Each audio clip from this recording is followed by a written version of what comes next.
Hello, and welcome to It's a Miracle. I'm Nia Peeples. And I'm Richard Thomas. Tonight we have another show filled with stories of unexplainable events, mysterious circumstances, and people helping people. Courage and valor are qualities that define the professional firefighter. But sometimes circumstances occur that can raise those qualities to the level of the miraculous. That's what happens in our next story when a fireman's personal tragedy provides the extra motivation for personal triumph. Firefighting runs in Tim Werfel's family. Tim, his brother, and his father are all firefighters. So were his grandfathers. And Tim and his wife, Kimber, and his young son, Gavin, were anticipating a new addition to the family. We wanted a girl very, very bad. We come from a big family of boys, and a girl was going to be a nice surprise. But during the 7th month of her pregnancy, Tim and Kimber experienced the most devastating loss of their lives. One morning, Kimber awoke and could no longer feel their baby kicking. Then we went in and did an ultrasound, and they showed the baby and there was no movement. They showed the heart and there was nothing there. So the baby died. We don't know why. And at that point I asked him if it was a little girl, because I thought it was a girl, and they said yes, it was a girl. It's something you never imagine or never, you can't prepare yourself for something like that, so it's very devastating. Tim took 2 weeks off to help his family through their heartbreaking loss. Okay. How are you feeling today?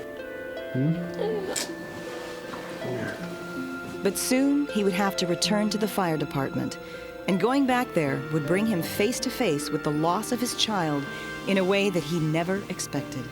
Going back for work was probably the hardest part for me, because I was able to be strong at home for my wife, and now I had to be approached from all my peers, and I didn't have my wife there for me and didn't have somebody I could turn to. I was dealing with all of that, and then we had this fire. The emergency call came in at 6 in the evening, a reported structure fire. The house already engulfed in flames. As we approached the address, we could see smoke in the air. I was the inside man on the truck company. As the inside man, Tim had the dangerous job of clearing an entrance and an exit, as well as going inside the building to rescue anyone trapped by the fire. As I came around the side of the building, there were neighbors and as well as family. They were attempting to breach a hole in the side of the home. Somebody was trapped inside. I heard a voice from inside the building, a girl's voice.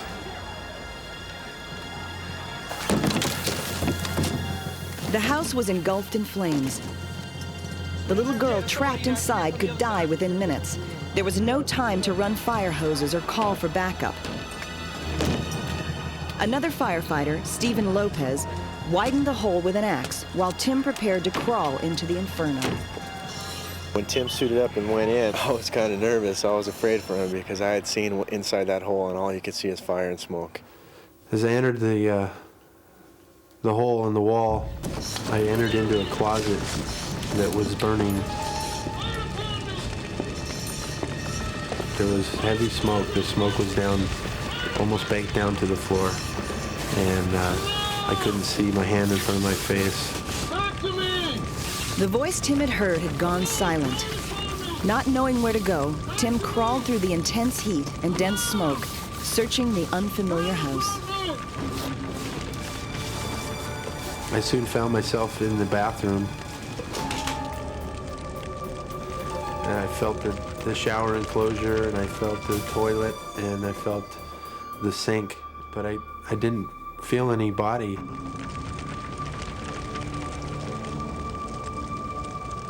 Tim had missed the now unconscious girl by only inches, and time was running out. In just a few minutes, she would be dead. But as he kept searching the burning house, Tim made a silent vow to himself. He wasn't leaving without her. Fire department! I moved on to the next room. I moved back through the closet and into the bedroom where there was heavy fire and smoke. The bed was burning, the dresser was burning, and I just tried to stay out of the fire as best I could and search my way around the room, and I was unsuccessful. And then, with time running out and hope fading, a mysterious force pulled Tim back into the room he had already searched. As I went back in the bathroom, I began to search again, and this time I came across her legs. I felt her legs. And as I got close enough, I could see that it was a little girl. Her face was covered with soot and saliva. That's when it hit me, that this was a little girl, just like the little girl that I had lost. Tim! Outside, Stephen Lopez was getting more and more worried. I'm watching and I'm looking in the hole, and then I see him crawling out, and I see the little girl in his arms. Her arms are dangling. He turned around, he wouldn't let her go. Tim carried her very gently out to the front yard. We put her down on the grass and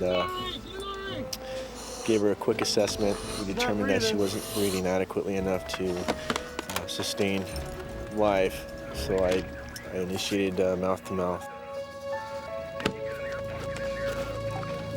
Suddenly, she began to cough and breathe again on her own. The strange force that had pulled Tim back into the bathroom he had already searched had saved her life.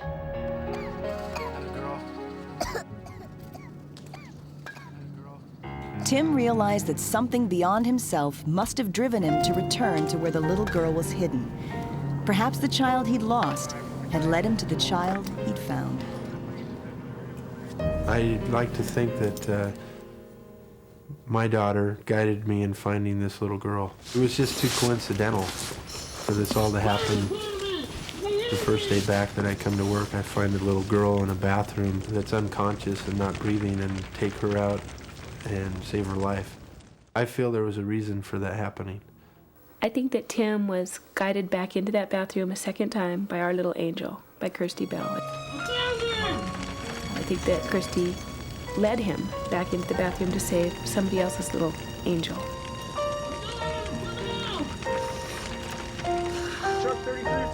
And if a child in heaven truly reached down to save a child on earth that day, it was nothing less than a miracle.